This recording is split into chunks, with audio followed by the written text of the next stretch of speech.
Moving day. Like moving house. Hi, Vanna. We've got more and more and more boxes turning up. In September, the kids went back to school, which meant Nick and I could go full steam ahead with the chaos.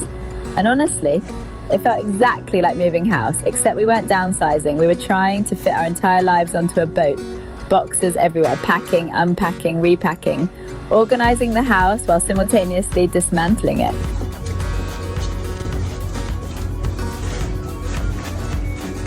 Yes, and what's in your box? Dinosaurs and cars and Lego people. And it's not just clothes, is it? It's birthdays, Christmas, skincare, supplements, school admin, doctor's appointments, vaccinations, all the boring life admin you don't think about until you suddenly realise you won't physically be there to deal with it. No. I mean, this is not... Are they going to come around the world with us? Just stop it. How many are there? Have you counted? Oh, lots of unpacking going on here.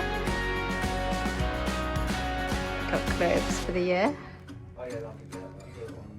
24.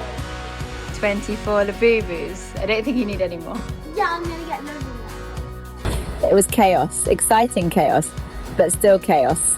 And once the kids got involved... Did you put that there? Yeah. You can tell the kids are on the boat now. The essential items are being racked up. And by essential, I obviously mean a reformer Pilates machine, Labubus, jelly cats, caviar, my dirty coffee and matcha stash, and fillet steak from London. Completely practical. And then, just as we felt vaguely on top of things, curveball, the house flooded. So guys, the problem.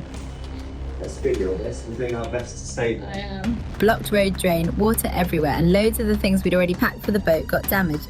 Insurance claims, disruption, that sinking feeling of, really? Now? Nick was watching The Wolf of Wall Street at the time. You know the flooding scene? He genuinely wasn't sure if what he was seeing was on the screen or in our house. That pretty much sums up the mood. What the is going on? Carnage. What have you got down here? Austin, what's in your box? The first thing. There's Austin. a lot more things now. I'm going to take it up now. I haven't seen that yet. There was just so much happening. Boat handover, endless information being thrown at us, systems, safety, maintenance, procedures, trying to absorb it all while pretending we fully understood.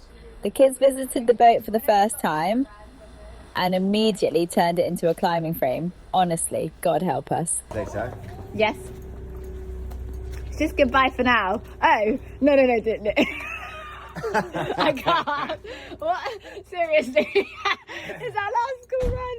This was the hard bit, the last school run, the last day at a school we absolutely loved. Goodbyes to friends, teachers, pets. It all hit at once. You start questioning everything. What's the point of having all this stuff?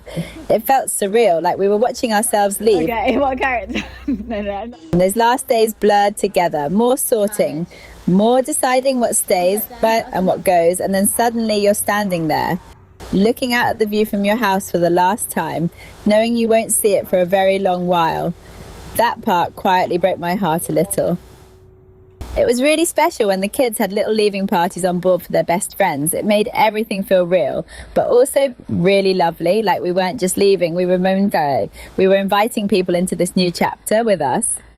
Before we knew it, half-term arrived, and suddenly it was time. That's when the questions started creeping in. Are we doing the right thing? The boat had already left at the end of September. She travelled with Simon and Lucia and 3 of their friends. Lots of people on board in case anything broke, which on a brand new boat is wise. They were headed for Gran Canaria, 10 days at sea.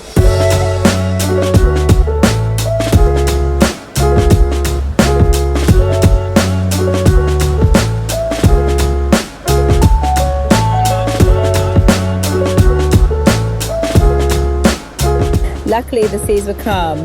Dolphins, nearly catching a huge blue marlin. The kids were getting photos and videos, sunsets, dolphins, and they were desperate to get on board.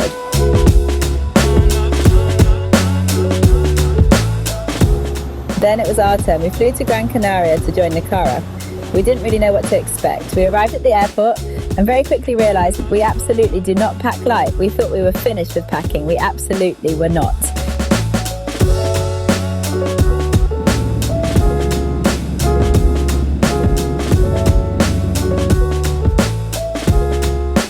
incredible being reunited with Nicara, but we were a bit shocked by how much we had managed to pack on board. Luckily for us, she has so much storage and handled it well. And also seeing just how many toys and clothes we'd managed to pack and ship out from England, it all suddenly felt very real. You really need all her. Should we give some back to Neon? No! They're all coming. Show me your jelly cats. Maybe we make it to the shore. There's this one.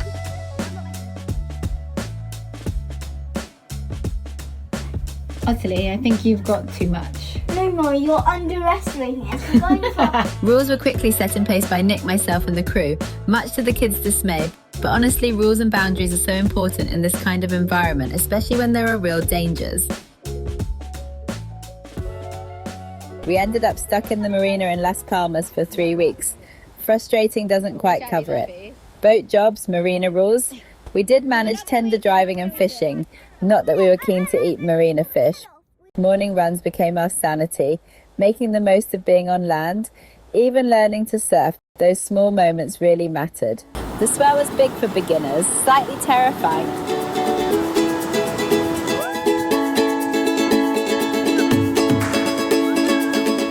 My mum came out to help before we left, which was so special, even though it had only been days. Neon's visiting. Ukulele.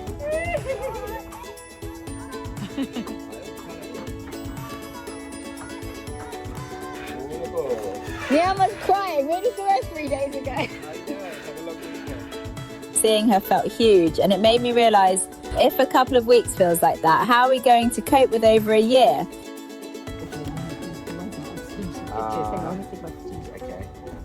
All that preparation was behind us and an entire ocean was in front of us, daunting, even for professionals. So, my name is Poppy. And Phillips, Poppy Phillips. How old are you? 12. And what's your favorite something? Jelly cats. Jelly cats. I'm Ottilie Phillips.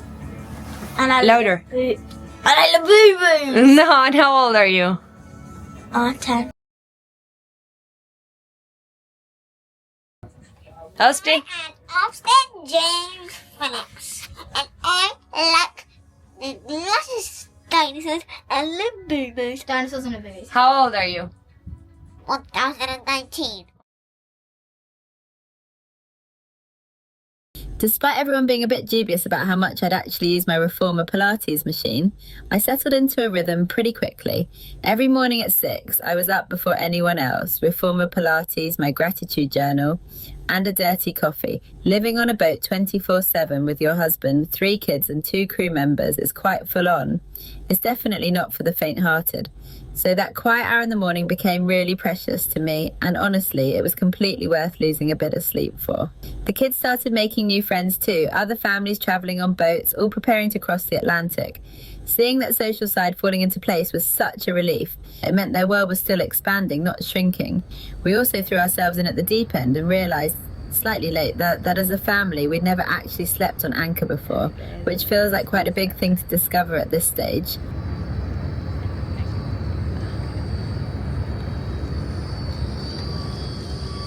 Luckily, all went well.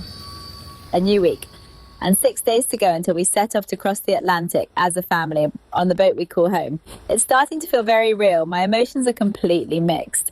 Part excitement, part disbelief that we're actually doing this. Around 90 other boats are preparing to leave with us as part of the Arc Plus rally, and there's this incredible sense of camaraderie. We really are all in the same boat, literally. Guys, we are the first. Today was the first day of Kids Club, organised by the ARC team. Such a great chance for the children to make friends. We somehow arrived first, which is completely unheard of for us. Anyone would think I was in a hurry for a bit of peace and quiet. With the kids happily occupied, Mum and I headed straight to El Corte Inglés, the huge shopping centre just outside the marina that has absolutely everything. Armed with a shopping list as long as the boat, we filled trolleys with homewares, cosmetics, lamps, and a few completely unplanned extras. We're halfway through. Got a few bits and bobs, thought we were done with shopping. We couldn't find the car, so we had to walk around for ages looking, pressing the button. By the time we got back to the marina, we were exhausted, but things finally felt like they were moving. 5 days to go. The morning started early, strong coffee, my gratitude journal and a quick reformer Pilates session before the chaos begins. Our early arrival streak ended immediately. We were dead last to Kids Club, cue the usual mix of tantrums, forgotten bags and abandoned scooters. Eventually we found the other kids happily playing on the beach. What are you doing? What she told me how to do today.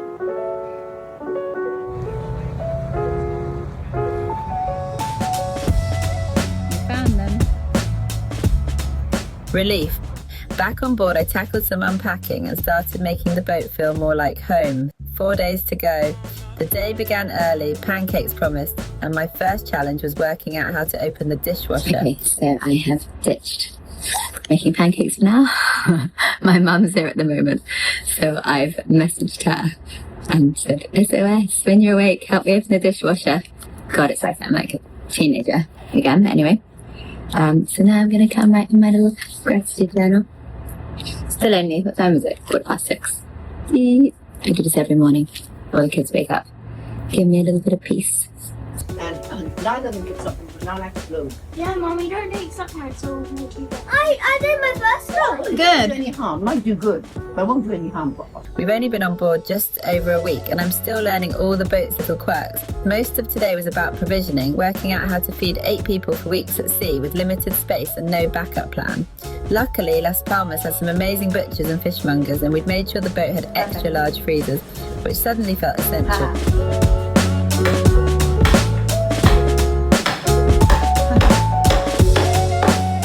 By the evening, we were completely wiped.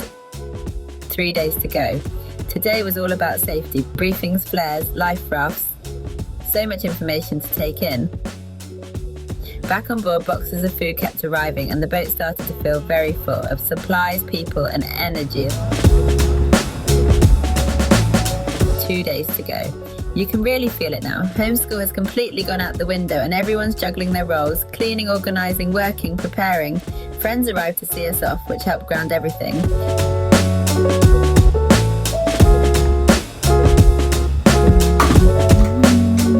Tomorrow, the penultimate day.